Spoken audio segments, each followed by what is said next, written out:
ఓం సాయిరామ్. ఈ సృష్టి అంతా సాయిదే, మనందరికీ తెలుసు. సాయి టీవీ కూడా సాయిదే, మాకు మాత్రమే తెలుసు. సాయి అలా అన్నీ నావే అంటూ నవ్యాంధ్రప్రదేశ్లో కూడా అడుగుపెట్టి భక్తుల గృహాలను పావనం చేస్తున్నారు.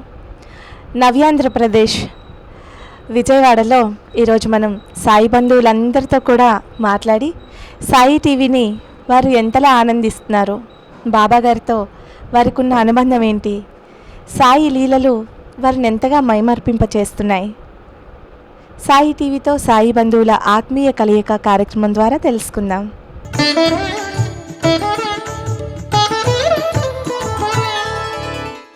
మరి మన ఈ కార్యక్రమానికి బాబా గారు ఎంచుకున్న ఆత్మీయ బంధువు, మనకి ఆతిథ్యం ఇస్తున్న సాయి బంధువు శ్రీ లక్ష్మీప్రసాద్ గారు, శ్రీమతి మల్లీశ్వరి గారు.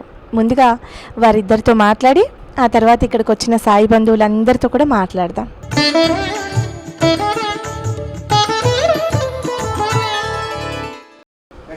సదా నింబవృక్షస్య మూలాదివాసాం సుధాస్రావితం తిక్తమస్య ప్రియంతం తరుం కల్పవృక్షాదికం సాదయంతం నమామీశ్వరం సద్గురుం సాయినాథం. బాబాతో అనుబంధం 1990వ సంవత్సరంలో నేను ఉద్యోగరీత్యా ఊళ్ళు మారుకుంటా తెనాలి వెళ్తాం జరిగింది.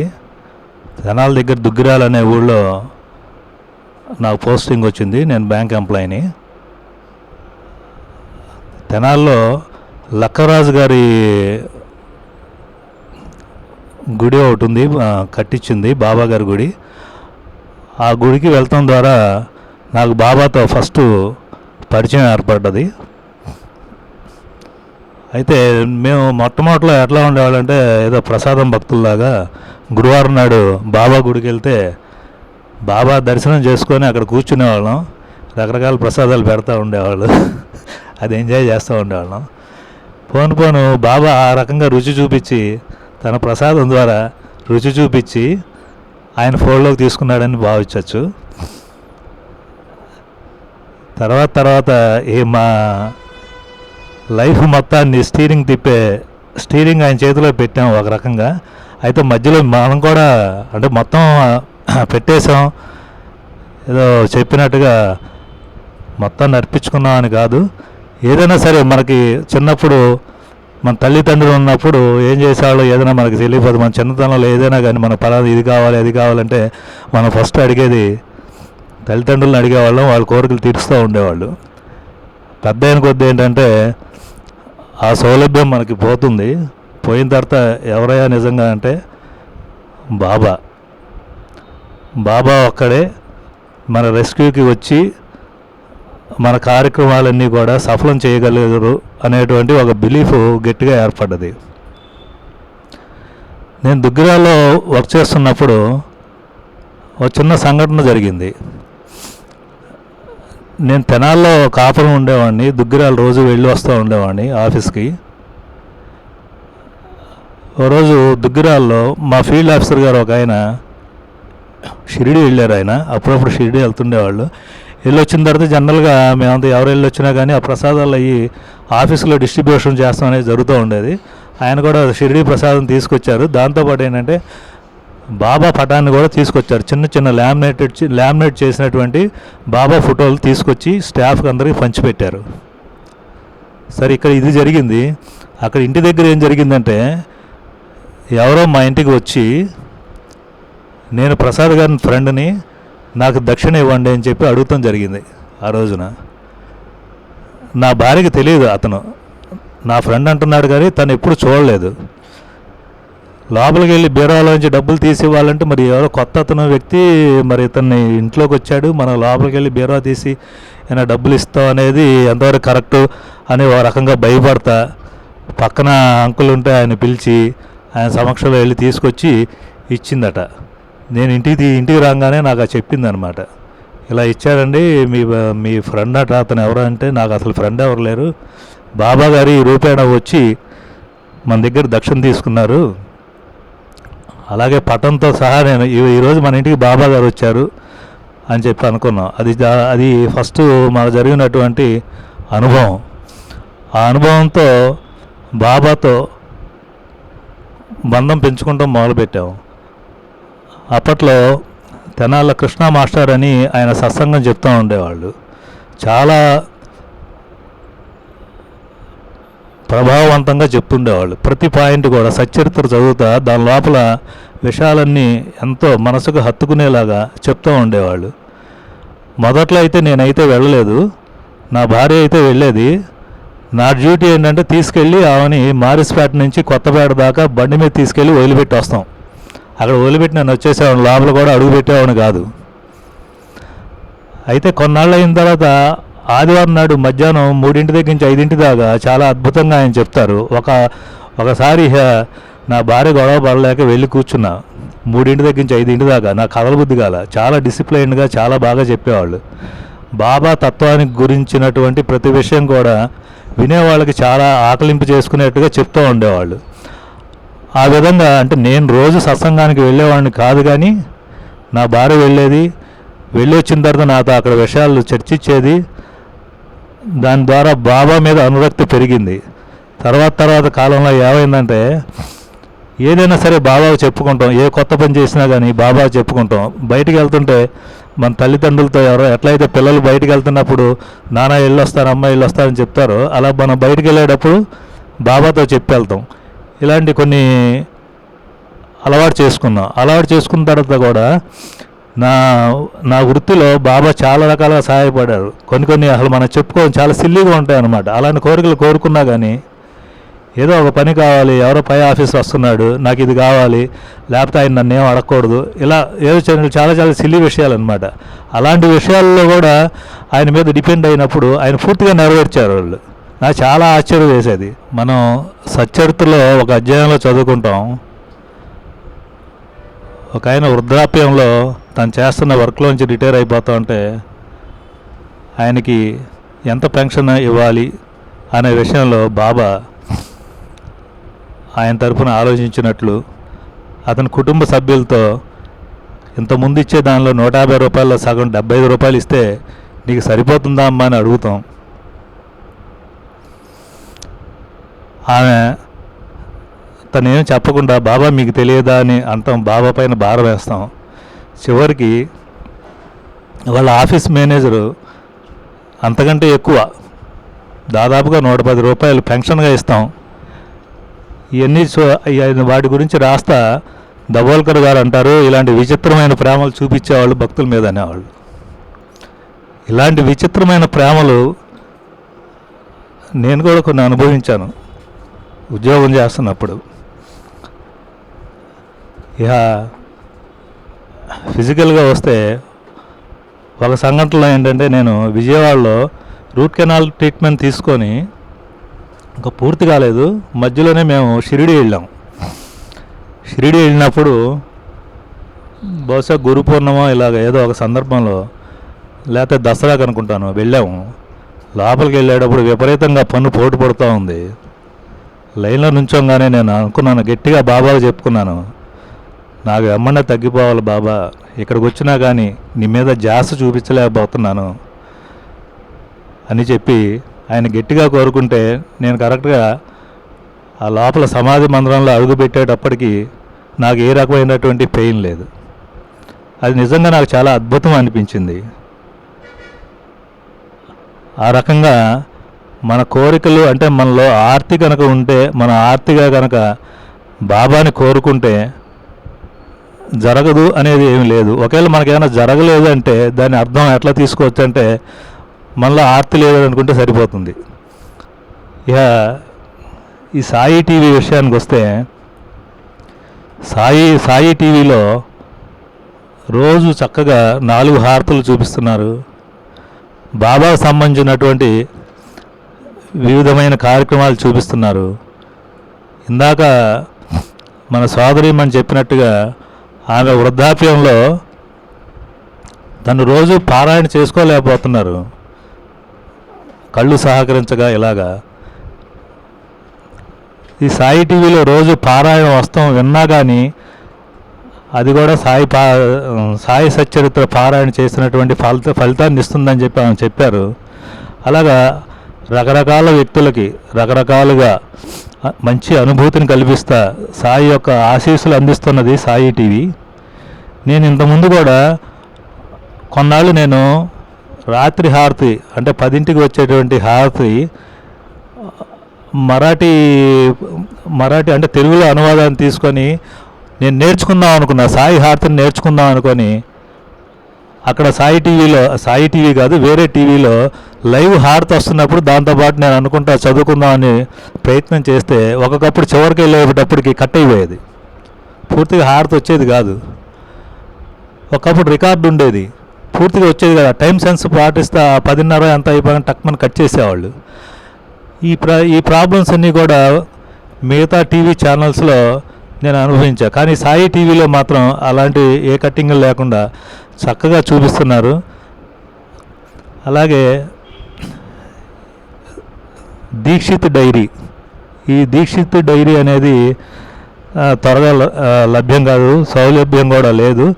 ఇద్దరు కపర్ద డైరీ అనేది మాత్రం మనం చాలా చోట్ల చూస్తున్నాం. ఇలాంటి అరుదైన వాటిని కూడా సాయి టీవీ ద్వారా భక్తులు తెలుసుకునేటువంటి అవకాశం కల్పిస్తున్నారు. నిజంగానే సాయి టీవీ వచ్చిన తర్వాత మన ఇంట్లోనే షిరిడి ఉన్న అనుభూతి కలుగుతూ ఉంది.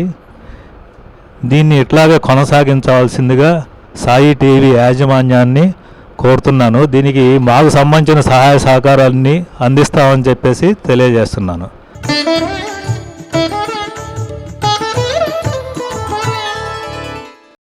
మాకు అనుకోకుండా బాబా గారు అనుజ్ఞ వచ్చింది. మా భార్యకి స్వప్నంలో కనపడి,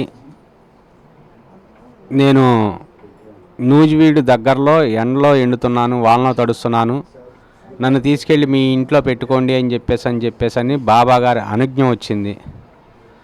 ఎవరికైనా చెబితే ఏమన్నా అనుకుంటారేమో, ఇలా చెప్తోంది ఏంటి, అంతా నమ్మశక్యమేనా అని అనుకుంటారని చెప్పేసి ఎవరికి చెప్పకుండా దాచింది. తర్వాత 15 రోజుల తర్వాత మదన పడుతూ అనుకోకుండా నాకు చెప్పడం జరిగింది. సరే నేను మా బాబు మా భార్య ముగ్గురం కలిసి బాబా గారిని వెతుక్కుంటూ వెళ్ళడం జరిగిందండి. ఒక 5 రోజులు ముందు కనుక వెళ్ళినట్టుంటే ఆ యొక్క విగ్రహాన్ని తీసుకొచ్చి ఇంట్లో పెట్టుకుండేవాళ్ళం. మా దురదృష్టమో తెలియదు, అదృష్టమో తెలియదు, అవతల వాళ్ళ అదృష్టం, బాబా గారికి ఒక నీడ కల్పించారు. వాళ్ళందరూ కూడా చెప్పారు, ఒక 5 రోజులు ముందు వచ్చినట్టుంటే బాగుండేదండి అని చెప్పారు. సరే అలాగూ వచ్చారు కాబట్టి బాబా గారు మన దగ్గరకు వస్తామని అన్నారు. ఎప్పటి నుంచో మా భార్య గారి కోరిక, బాబా గారికి ప్రతి గురువారం అన్నదానం చేద్దాం అని చెప్పేసి ఆలోచన ఉండేది. అనుకోకుండా సోమవారం అనుకున్నాము అన్నదానం చేద్దామని, గురువారం నుంచి మొదలు పెట్టేశాం. 4 సంవత్సరాలు అవుతుందండి ఈ యొక్క కార్యక్రమాన్ని మొదలుపెట్టి. 4 సంవత్సరాలు అవుతోంది. గత ఒక 9 మాసాల కిందట మా పాప వివాహ ముహూర్తం పెట్టుకొని అందరినీ పిలుద్దామని చెప్పి పిలుపులకు వెళ్ళినప్పుడు అనుకోని సందర్భంలో మాకు చాలా మేజర్ యాక్సిడెంట్ జరిగింది. మేజర్ యాక్సిడెంట్ జరిగేటప్పుడు కూడా బాబా అని చెప్పేసి గట్టిగా అరవటంతో ఆ అరుపు వల్లే మేము చనిపోవాల్సిన వాళ్ళని ఇద్దరం కూడా కాళ్ళు ఇరిగి మాత్రమే బయటపడగలిగాము. అది కూడా మేజర్ యాక్సిడెంట్. నా కాలు కూడా 3 చోట్ల విరిగి 3 చోట్ల ఫ్రాక్చర్లు అయ్యి అసలు డాక్టర్లు మేజర్ ఆపరేషన్ చేస్తే కానీ చెప్పలేమని చెప్పేసిన పరిస్థితుల్లో మా బావమరిది అడ్డం తగిలి, లేదు కట్టేద్దాము, ఏదన్నా అయితే నాదే బాధ్యత, బాబా గారి మీద బాధ్యత వేయని చెప్పి హౌసైపాలెం, నా చిలకలూరుపేట దగ్గర ఉన్న హౌసైపాలెం తీసుకెళ్ళి అక్కడ కట్టించారండి. కట్టించిన తర్వాత మా పాప పెళ్ళి అలాగే చేసాం. తర్వాత 15 రోజుల తర్వాత బాబాగారే స్వయంగా వచ్చి నా తెల్లవారుజామున వచ్చి ఆయన చేతిలో ఉన్న దండంతో ఎక్కడైతే ఇరిగినాయో అక్కడ కొట్టి, ఏంటి పడుకుంటావు, లేచి తిరుగుతావు, నువ్వు కంపల్సరీగా తిరుగుతావు, తిప్పుతాను నిన్నని చెప్పి వెళ్ళటం జరిగింది. అన్నట్టుగానే నెల 15 రోజుల తర్వాత మళ్ళీ కట్టు కోసం వెళ్ళి ఎక్స్రే తీపిస్తే 90% మీకు మొత్తం పూర్తిగా తగ్గిందండి, ఇంకో 10% ఉంది, వాకర్ తీసుకొని ప్రాక్టీస్ చేయమని చెప్పారు. ఆ వాకర్ తీసుకొని ప్రాక్టీస్ నెల రోజులు చేశాను. నెల రోజులు చేసిన తర్వాత నిదానంగా సొంతంగా అడిగేయటం మొదలుపెట్టాను. డాక్టర్లు సైతం తర్వాత మళ్ళీ డాక్టర్ గారి దగ్గరికి వెళ్తే ఆ ఎక్స్రే చూసి ఆపరేషన్ కంపల్సరీ చేయాల్సిందేనా, లేదు బాబు మేము బాబా గారు నమ్ముకొని ఉన్నాం, బాబా గారు ఇలా చెప్పారు, మాకు ఆపరేషన్ అక్కర్లేదని చెప్పేసి ఆంధ్ర హాస్పిటల్ అనిల్ గారు అని చెప్పేసి డాక్టర్ గారు ఆయన చెప్పాడు అనమాట. మీరు అనవసరంగా మూఢనమ్మకాలకు వెళ్తున్నారండి, కుదరదండి, లేదండి తగ్గిపోయిందని చెప్పారు. కాదు కండ పెరుగుతుంది అన్నాడు. కండ పెరగదు, ఏం పెరగదని చెప్పేసాను. కావాలండి నా కాలు చూడండి, 9 నెలలే అయింది. వాస్తవంగా ఇది మేజర్ యాక్సిడెంట్, ఇంకా వాపు కూడా ఉంది. పూర్తిగా నడవగలుగుతున్నాను నేను. ఒకసారి నా కాలు చూస్తే ఎవరికైనా అర్థం అవుతుందన్నమాట. కేవలం నేను ఇప్పుడు ఇలా నడుస్తున్నానికి గల కారణం మా భార్య, నేను కూడా నడవడానికి గల కారణం శ్రీ సచ్చిదానంద సమగ్ర సద్గురు సాయినాథ్ ప్రభువే. ఆయనే మా గురువుగా భావించాము, ఆయన్నే నమ్ముకున్నాము. ఎటువంటి ఆపరేషన్కి కూడా మేము ఇచ్చేయకుండా ఆయన చెప్పిన మాట ప్రకారమే మేము ఇప్పటిదాకా కూడా ఆయన మాటని తీసేయకుండా నడుస్తామని చెప్పాడు, నడిపిస్తున్నాడు. అలాగే నడుస్తాం. ఇది పూర్తిగా కూడా తగ్గిపోతుంది, ఈ 10% కూడా తగ్గిపోతుంది. ఇంత నడిపించిన స్వామి పూర్తిగా నడిపిస్తాడని నమ్మకంతో ఆపరేషన్ కూడా చేయించకుండా బాబా గారి సేవకి అంకితమయ్యి నేను భార్య ప్రతి గురువారం కూడా మేమే స్వయంగా వంట చేసి బాబా గారికి నైవేద్యం పెట్టి మధ్యాహ్న పూట హారతి ఇచ్చి బాబా గారి అన్నదానం చేస్తున్నాము. ఈ యొక్క ఛానల్ వృద్ధిలోకి రావాలంటే బాబా గారి భక్తులందరూ కూడా పూనుకొని బాబా గారి సేవ చేసుకుంటూ బాబా గారి యొక్క ఛానల్ని ఇప్పుడు మన ఆంధ్రప్రదేశ్కి ప్రపంచం మొత్తం కూడా వ్యాప్తించేలాగా చెయ్యాలని చెప్పేసి బాబా గారు అనుజ్ఞ ఇవ్వాలి, వారికి శక్తిని ఇవ్వాలి. వాళ్ళ శక్తి ద్వారా బాబా గారి యొక్క ఛానల్ని మొత్తం అందరికీ కూడా తెలియపరచాలని చెప్పేసి కోరుకున్నాను. జై సాయిరామ్.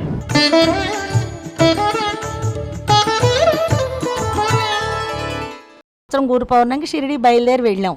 3 నిద్రలు చేసేవాళ్ళం గురు పౌర్ణమి ముందు. చేస్తే కాకడ హారతి క్యూలోనే పడుకునేవాళ్ళం. వెళ్ళి అప్పుడు పడుకొని ఇచ్చేవాళ్ళు కదా అప్పుడు. సరే ఒక అబ్బాయి, ఆ అబ్బాయికి 20-22 ఏళ్ళు ఉంటాయి. ఇలా బాబా అనుభవాలు అలా కూర్చుని చెప్పుకుంటుంటే అక్క నాకు ఒక 60 రూపాయలు ఇవ్వని తీసుకుని వెళ్ళి ఒక 10 నిమిషాలు ఆగి ఒక పుస్తకం తెచ్చిచ్చాడు. భరద్వాజ్ మాస్టర్ది సాయి లీలామృతం పుస్తకం. ఆ రోజు అయిపోయింది. 2వ రోజు ఖండోబాలయంకి వెళ్ళి వస్తుంటే అక్కడ కూర్చున్నాం. లోపల కూర్చుంటే ఒక అబ్బాయి ఫోటోలు దులుపుకుంటున్నాడు. ఆ అబ్బాయికి అంతే ఉంటాయి, 20-22 ఏళ్ళు వయసు. సరే నేను అంటున్నా మా పిన్ని వాళ్ళతో, నేను ఈసారి ఇంటికి వెళ్ళిపోయినాక టైం వేస్ట్ చేసుకోను, నేను ఎక్కడన్నా సత్సంగంలో చేరుతాను, అక్కడ ఎక్కడన్నా ఉంటేను వెళ్ళిపోయి చేరి అక్కడ సేవ చేసుకుంటాను, అట్లా ఉంటాను అని అంటున్నాను.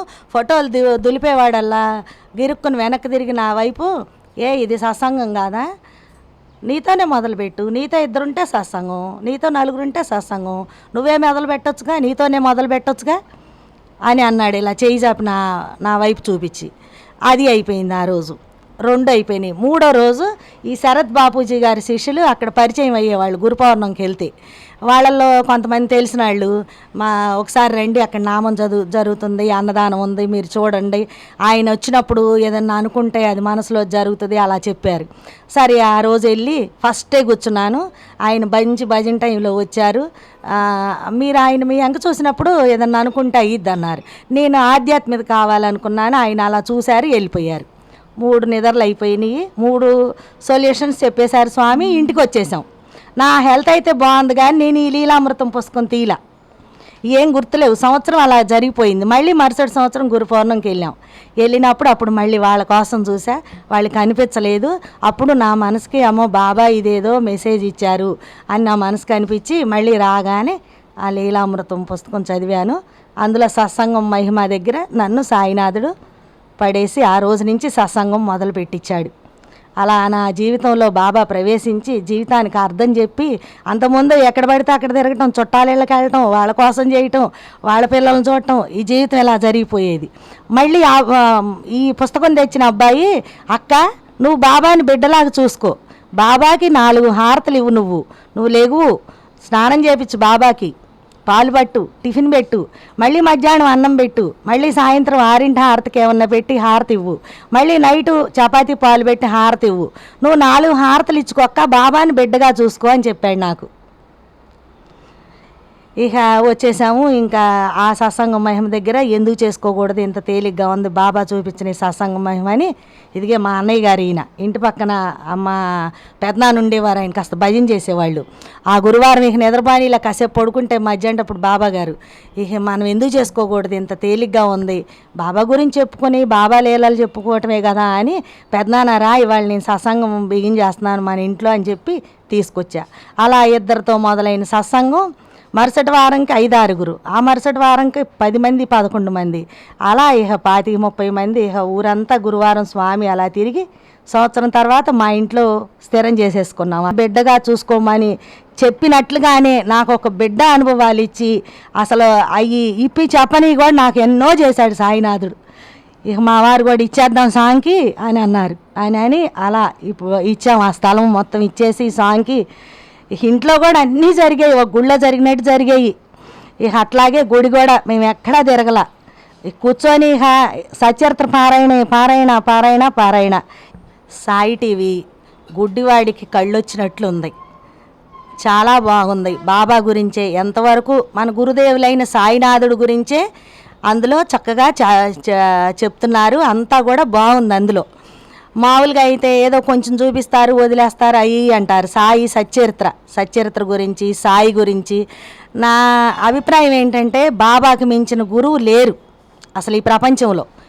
ఎవరో వాళ్ళ యోగ్యతను బట్టి వాళ్ళు గురువుని ఎంచుకొని చేసుకుంటున్నారు.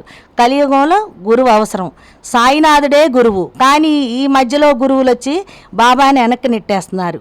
అది కరెక్ట్ కాదు. బాబానే మెయిన్ గురువు, బాబానే గురువు.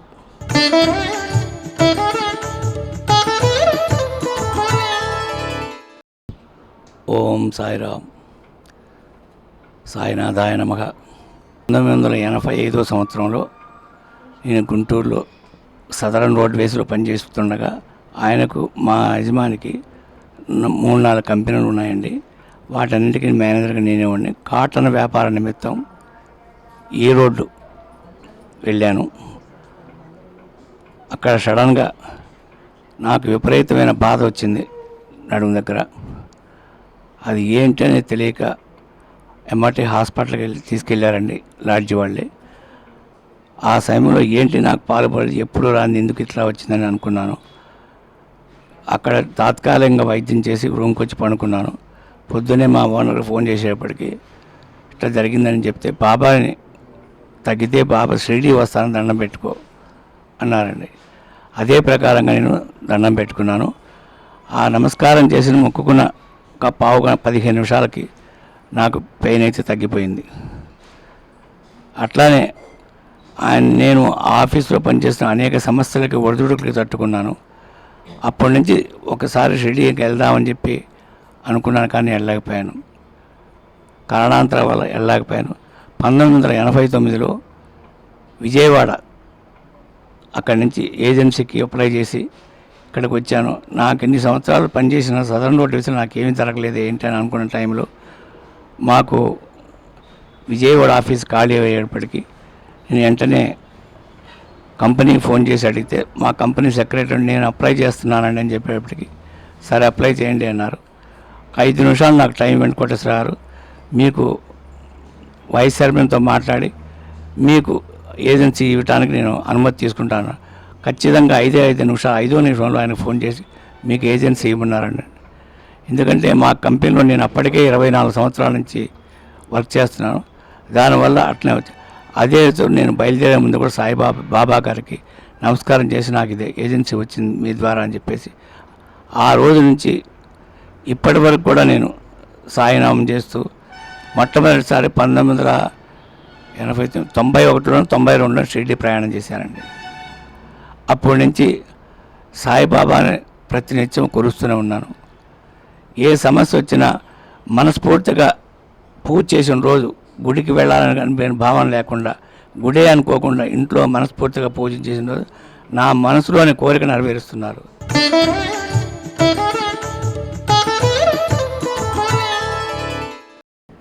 ఓం శ్రీ సాయినాథాయ నమః. మా ఇంటి పక్కనే బాబాగారి సత్సంగం జరుగుతుండేదండి. మా బావగారు షిరిడీ వెళ్తున్నప్పుడు నేను కూడా షిరిడీ వెళ్ళాలి అనే కోరిక ఉండేదండి. ఆ కోరిక నాకు తీరేది కాదు. ఈ పరంపరలో ఇలా కాలం గడిచిపోతూ ఉండేది. నాకు మ్యారేజ్ అయిందండి. మ్యారేజ్ అయిన తర్వాత 2 పిల్లలు పుట్టారు. అయినా మా ఇంటి పక్కన సత్సంగం జరుగుతూనే ఉండేదండి. ఎప్పుడు వెళ్ళేవాడిని కాదు నేను. అక్కడికి వెళ్ళేవాడిని కాదు, అటు చూసేవాడిని కాదు. కానీ కోరిక మాత్రం ఉండేది, షిరిడి వెళ్ళాలి అనే కోరిక ఉండేది. కానీ తీరేది కాదు. తీరేది కాదంటే ఆ రోజు ఉన్నటువంటి ఆర్థిక ఇబ్బందులు అలాంటివి, వెళ్ళలేకపోయేవాడిని. సరే, ఇలా జరుగుతుండగా నాకు పెళ్ళయింది. నాకు 2 పిల్లలు పుట్టారండి. మా మిస్సెస్కి ఆరోగ్యం బాగోలేదండి. ఆరోగ్యం బాగోకపోతే మా మిస్సెస్ బాబాగారి దగ్గరికి, పక్కనేనండి మా బావగారి ఇంట్లో సత్సంగం జరిగేది. మా మిస్సెస్ అక్కడికి వెళ్ళి దండం పెట్టుకుందండి. ఆ రోజు మేము అనుకున్నాం బాబాగారికి దండం పెట్టుకున్నాం, మా మిస్సెస్కి ఆ జబ్బు తగ్గిపోవాలని. అందరూ మా మిస్సెస్ చచ్చిపోద్ది అనుకున్నారు. అందరూ అన్నారు కూడా చచ్చిపోద్దని, ఇక బతకదని కూడా చెప్పారు. అయినా మేము ఆ నమ్మకాన్ని వదలలేదండి. బాబా గారి మీద నమ్మకం వేసి మేము హైదరాబాద్ వెళ్ళాం. మా అమ్మట బాబా గారు వచ్చారండి. ఆయన దగ్గరుండి వైద్యం చేయించారండి. 23 రోజులు మా పక్కన కూర్చున్నారండి బాబాగారు. మా ఆవిడ పక్కన కూర్చున్నారు. 23 రోజులు కూర్చున్నారండి. కూర్చొని మేము డిశ్చార్జ్ అయ్యే ముందు రోజు మా ఆవిడికి చెప్పారండి, నేను వెళ్తున్నాను, నీకేం భయం లేదు, నువ్వు ఇంటికి వెళ్ళాను. నేను 13 సంవత్సరాలు పెట్టిందండి షిరిడి వెళ్ళటానికి. ఆయన పిలవలేదండి నన్ను 13 సంవత్సరాలు. ఆయన పిలవందే మనం వెళ్ళలేం. నాకు 13 సంవత్సరాలు పట్టిందండి షిరిడి వెళ్ళటానికి. ఆ రోజు మా ఆవిడ గారికి ఆ జబ్బు తగ్గిన తర్వాత నేను మా ఆవిడ కలిసి పిల్లల్ని తీసుకొని షిరిడి వెళ్ళామండి. అది మా జీవితంలో మొదటి అనుభవం. ఇక ఆ తర్వాత బాబా గారికే మేము మా సేవ అంకితం చేసాం. ఏదో ఒక టైంలో రోజు ఎంతో కొంత మాకు చేతనైనంత వరకు. అంటే ఆయన కొండంత దేవుడికి కొండంత పత్రి పెట్టలేము, అంత పూజ చేయలేము, అంత చేత కాదు కూడా, తెలియదు కూడానండి పూజా విధానం కూడా. అయితే మాకు తెలిసినంత వరకు ఎంతో కొంత ఆయనకి రోజు నిత్యం ఆ కార్యక్రమం చేస్తూ ఉంటాం. అది మా జీవితంలో మొదటి అనుభవం జరిగిందనండి. అప్పటి నుంచి మేము బాబా గారంటే ఇష్టం. బాబా గారి కోసమే మేము ఏ పనైనా చేయటానికి వెనకాడం. ఎలాంటి పనైనా చేస్తామండి, ఎంత ఖర్చు అయినా పెడతాం, ఏమైనా చేస్తాం. ఇవాళ ఆర్థికంగా నా పరిస్థితి బాగానే ఉంది. ఆయన సేవ కంటే గొప్ప పని ఇంకోటి లేదని మా నమ్మకం, మా భార్యాభర్తల నమ్మకం. అది మా దృఢ నిశ్చయం అండి. దీనికంతా ఇన్స్పిరేషను మా చెల్లెలు లక్ష్మి అండి. భార్యాభర్తలు ఇద్దరు బాబా గారికి ధ్యానంలో ఉండటం, ఆ పూజ చేయటం, అలా మాకు కూడా అది సంక్రమించిందండి. మనం కూడా ఒకసారి సాయి టీవీ వారిని అప్రోచ్ అవుదాం అనే ఒక చిన్న ఆలోచన వచ్చిందండి. ఈ తర్వాత ఈ టీవీలో యాడ్ చూడటం, ఇక్కడికి రావటం, ఈ కార్యక్రమంలో పాల్గొనడం మాకు చాలా ఆనందంగా ఉంది.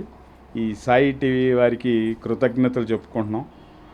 ఇలాంటి కార్యక్రమాన్ని ముందుకు తీసుకెళ్తూ వాళ్ళకి బాబాగారు కూడా చాలా సహకరించాలని, వాళ్ళ చేయూతనివ్వాలని, వాళ్ళకి అండదండలుగా బాబాగారు నిలబడాలని మేము కోరుకుంటున్నాం.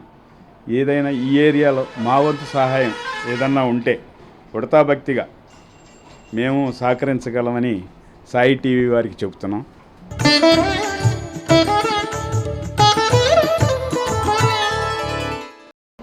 ఓం సాయిరామ్ అండి.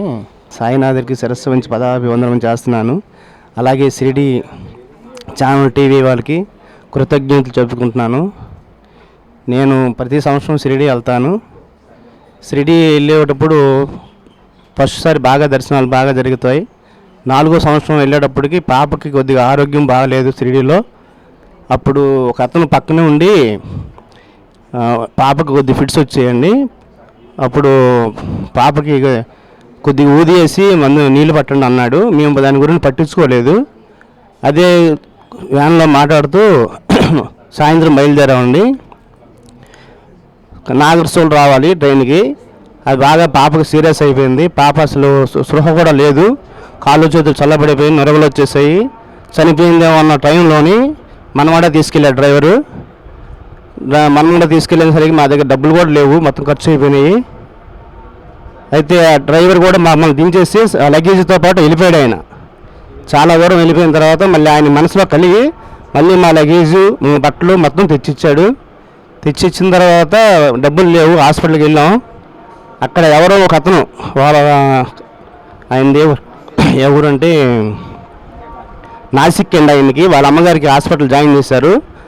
అతను ఏం చేశారంటే మమ్మల్ని చూసి, అతని పేరు నానాజీ, ఏంటండి అని చెప్పి ఆ డాక్టర్ దగ్గర తీసుకెళ్ళి ఆయన ట్రీట్మెంట్ అంతా పాపకు చేపించి, మీకేమైనా డబ్బులు కావాలా, ఏ ఆర్థిక పరిస్థితి ఏదున్నా సరే నేను చేసి పెడతా అని చెప్పి ఆయన చెప్పడం జరిగింది. వచ్చేటప్పుడు ట్రైన్స్ టికెట్స్ లేవు, రిజర్వేషన్ అమ్మ అది పోయింది. రిజర్వేషన్ లేకపోతే చాలా బాధపడుతుంటే ఆయన వేరే అతనికి ఫోన్ చేసి విజయవాడ వరకు రిజర్వేషన్ చేయించాడు. మరుసటి రోజు చేసి మమ్మల్ని చాలా చక్కగా విజయవాడ సాయినాథ్ దయ వల్ల మమ్మల్ని అందరూ ఇంటికి చేర్చాడు ఆయన. మేమంతా కోరుకునేది ఏంటంటే సాయినాథుడే ఇవంతా చేశాడేమో, ఆ ఊది ఆ రోజుని తీసుకోకపోవడం ఆ టైంలో ఇదే పొరపాటేమో అని చెప్పి అప్పటి నుండి కూడా మేము సాయినాథుని పూజ చేసుకుంటూ ఉన్నాం. మేము తెలియకుండానే 10 సంవత్సరాల క్రితం వెళ్ళాం. మాకు తెలియలేదు సాయి అంటే ఎవరో తెలియదు కూడా. అలాంటి టైంలో కూడా వెళ్ళాము. అది మొత్తం చాలా అనుభవాలు జరిగాయి సార్.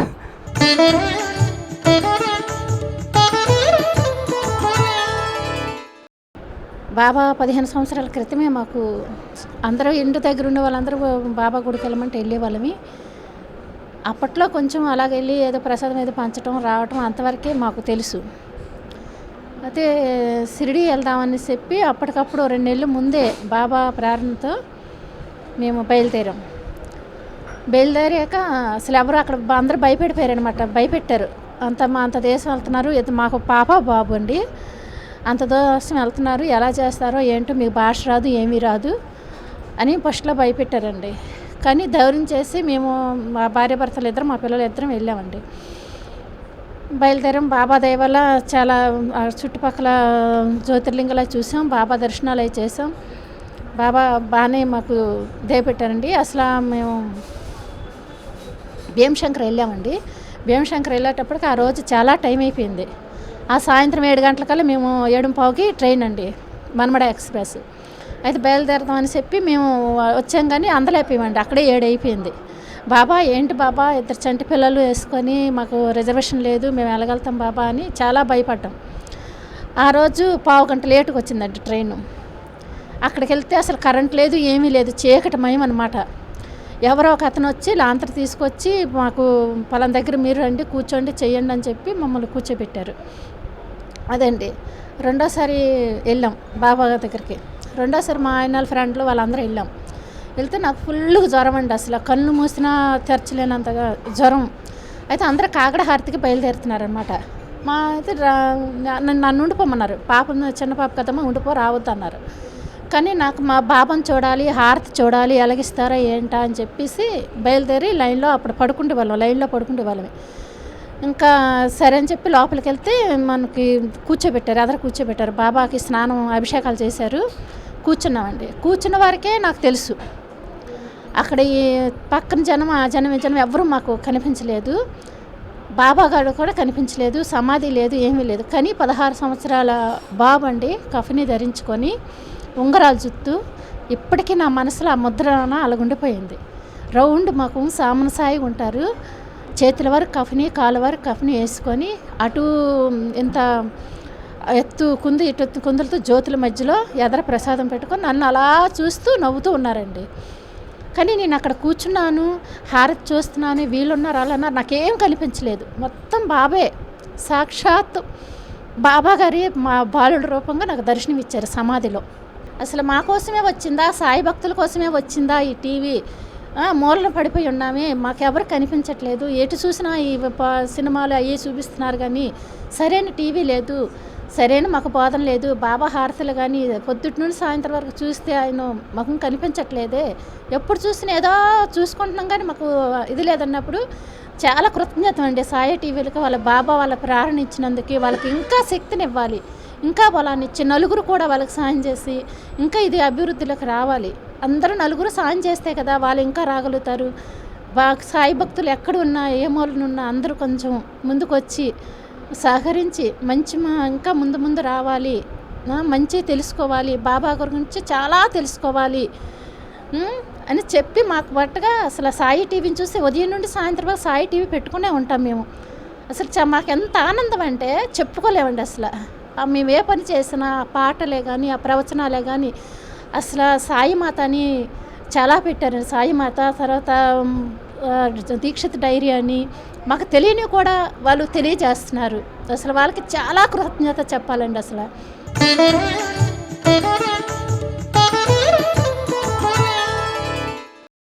నేను గట్టెనక రాయితీ సెంటర్లో ఉండేవాళ్ళం. అప్పుడు మా వారికి ఆరోగ్యం అస్సలు బాగలేదు.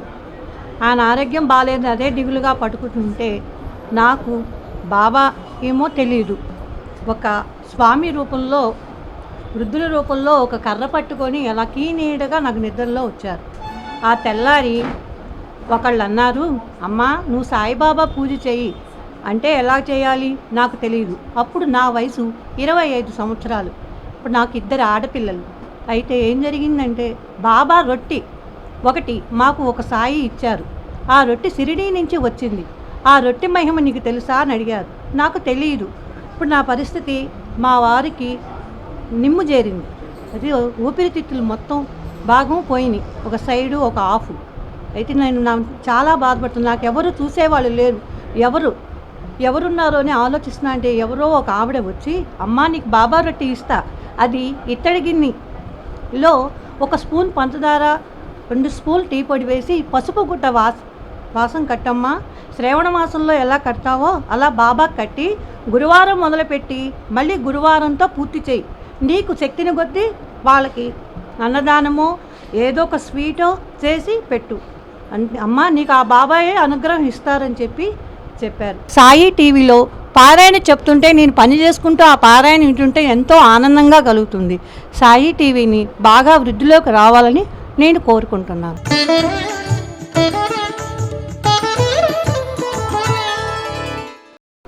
మేము 1990లో ఇక్కడికి వచ్చామండి.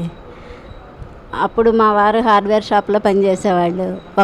ఒకసారి మేము రాజమండ్రి వెళ్ళామండి. నేను మా అమ్మాయి రాజమండ్రి వెళ్ళాము.